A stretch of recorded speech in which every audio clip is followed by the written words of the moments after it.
Welcome students, class 8th के आपकी जो पोएम है on the grasshopper and cricket के हिंदी ट्रांसलेशन में आपका स्वागत है। आइए स्टार्ट करते हैं। सबसे पहले यहाँ पर कविता के बारे में लिखा हुआ है। इस पोएम के पोइट हैं John Keats. Unlike the ant and the cricket which tells a story, this is a nature poem. जो the ant and the cricket जो कि एक आपकी कहानी है, वो कहानी बताती है कि तरह यह कविता नहीं है, बल्कि यह एक प्रकृति की कविता है। In it the grasshopper and cricket do not appear as characters in a story. इसमें टिड्डा और झिंगुर एक कहानी के पात्र की तरह प्रस्तुत नहीं होते हैं।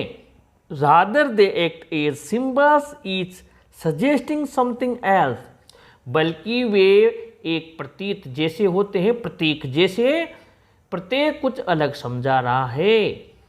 अब यहाँ पर आगे लिखा हुआ है, read the poem and notice how the poetry of earth keeps on through summer and winter in a never ending song. Who sings the song.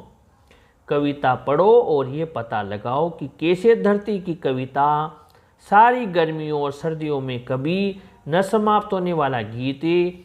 ये गीत कौन गाता है? तो अब यहाँ से अब हम कविता स्टार्ट करते हैं आप लोगों के लिए। The poetry of earth is never dead. पृथ्वी की कविता कभी मरती नहीं है। पोइट्री यानी कविता, अर्थ यानी पृथ्वी, नेवर यानी कभी नहीं, और डेड यानी मरना।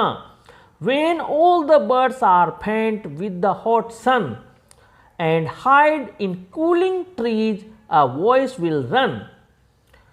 जब सभी पक्षी गर्म सूर्य के कारण थक जाते हैं और ठंडे पेड़ों में छिप जाते हैं। फेंट यानी वीक हो जाना, कमजोर हो जाना, थक जाना।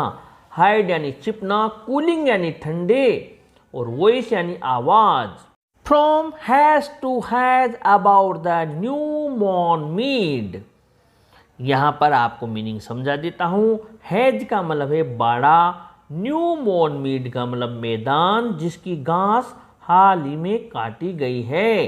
हाथ एक बाड़े से दूसरे बाड़े तक एक आवाज नए कटे घास के मैदान के समीप होती है। Date is the grasshoppers, he takes the lead in summer luxury he has never done। ये जो आवाज़ है ये टिड्डी की है।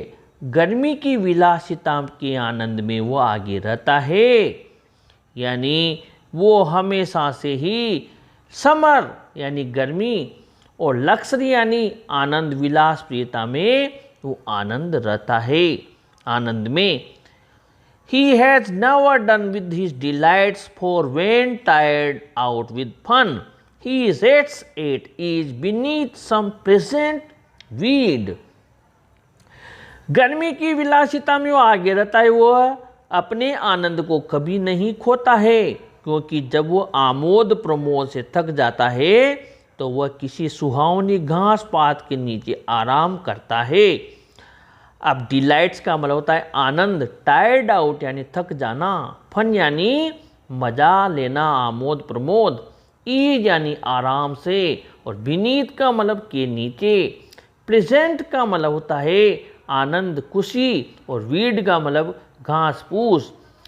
इसका मतलब ये है कि विपरीत परिस्थितियों से हमें पस्त नहीं होना चाहिए।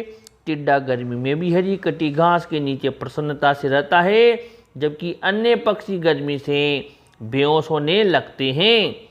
The poetry of earth is ceasing never on a lone winter evening when the frost has wrought a silence from the stone there shrills the cricket's song in warmth increasing ever। पृथ्वी की कविता कभी रुकती नहीं है। सीसिंग यानी रुकना, ठहरना, और फ्रोस्ट यानी पाला पड़ना, कोहरा पड़ना, यानी पृथ्वी की कविता हमेशा चलती रहती है। एक एकांत, ऑन अ लोन, लोन यानी अकेला, एकांत। Winter evening when the frost, जब एकांत में सर्दी में और इवनिंग यानी शाम को जब पाला शांति से गढ़ देता है, यानी अत्यधिक सर्दी के कारण सब जगह खामोशी छा जाती है, सूनापन हो जाता है। रोट यानी लाना, रोट का मतलब होता है गढ़ देना, बना देना, ला देना, यानी पाले की वजह से शांति छा गई। From the stone that thrills, तब भी वहां पत्थर के नीचे से थ्रिल्स यानी तेज आवाज आती है, तीक्ष्ण गीत गाता है। कौन? द क्रिकेट सॉन्ग, वो झिंगुर। फिर भी उतनी सर्दी में भी गीत उसके झिंगुर के मुंह से निकलता है, वो गीत गाता है। इन वार्मथ इंक्रीजिंग एवर, वार्मथ यानी जोश और इंक्रीजिंग यानी बढ़ते हुए, और जोश में निरंतर बढ़ता ही जाता है। And seems to one in drowsiness half lost, और ड्राउसीनेस यानी नींद में और जो जोश बढ़ता है, जबकि एक देखने वाले को झिंगुर अर्ध निद्रा में खोया दिखाई देता है।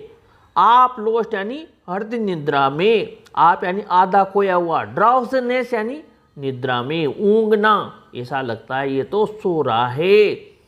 The grasshopper's among some grassy hills, वह टिड्डा किसी घास वाली पहाड़ियों के बीच है।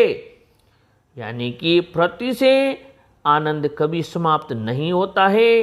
अत्यधिक दुखों के बीच भी सकारात्मक सोच वाले व्यक्ति आनंद से कभी अलग नहीं रहते हैं, बल्कि वो उन परिस्थितियों में भी आनंद लेते रहते हैं। ये इस कविता का भावार्थ है। इस पोएम के नेक्स्ट पार्ट में हम इसकी समरी और समरी के साथ ही इससे बनने वाले सभी मोस्ट इम्पोर्टेंट क्वेश्चंस और आपकी इस बुक के क्वेश्चंस भी लेकर आएंगे।